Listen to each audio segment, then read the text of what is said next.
debate en la comunidad internacional está instalado principalmente lo que guarda relación con la huida de miles de personas, tanto de la guerra como del terrorismo en la zona de Oriente Medio.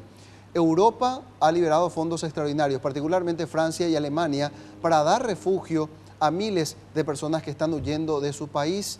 El Papa, informábamos ayer, había pedido misericordia a las iglesias en Europa para que también den asilo y refugio a estas personas. Y Paraguay no es la excepción. 24 sirios se encuentran refugiados en nuestro país. Es así, 24 sirios que ya se encuentran refugiados aquí en Paraguay, independientemente también otros países del continente como Chile y Uruguay también recibieron a sirios en carácter de refugiados, digo bien. Aquí en Paraguay ya reciben asistencia por parte de compatriotas. Más de 350.000 personas atravesaron el Mediterráneo este año para tratar de llegar a Europa y otros continentes.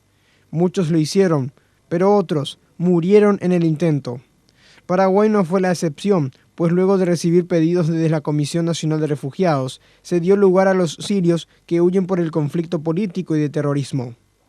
Un gran número provino de Palmira, que está siendo azotada por el Estado Islámico y su crueldad. Bueno, sirios empezamos a recibir desde el año pasado. Son 24 personas. Ellos tienen en su primera época una residencia temporaria. Pasado 2 o 3 años, si no me equivoco, pueden optar, si deciden quedarse en el país, por la residencia permanente. El principal requisito que debe presentar el sirio es que su vida corra peligro. En nuestro país se realiza un esfuerzo extra por los refugiados de darles un acompañamiento con familias paraguayas o extranjeras residentes.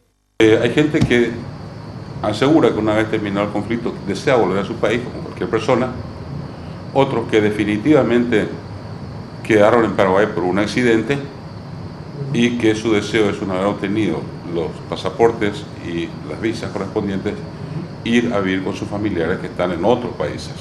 Esta comisión hace un control paralelo y exhaustivo con las Naciones Unidas a fin de descartar que los solicitantes tengan antecedentes. Actualmente existen 21 solicitudes de sirios en espera para refugio. En la región, Brasil ya dio refugio a 2.000 sirios y otros 3.000 pedidos están en espera. Paraguay posee la tasa más baja, pues cuenta con 174 personas refugiadas. Y la elección que se dan por otras naciones es por el desarrollo económico que puedan tener los refugiados, como en Brasil. 66 cubanos y 39 colombianos están refugiados en Paraguay, según los datos.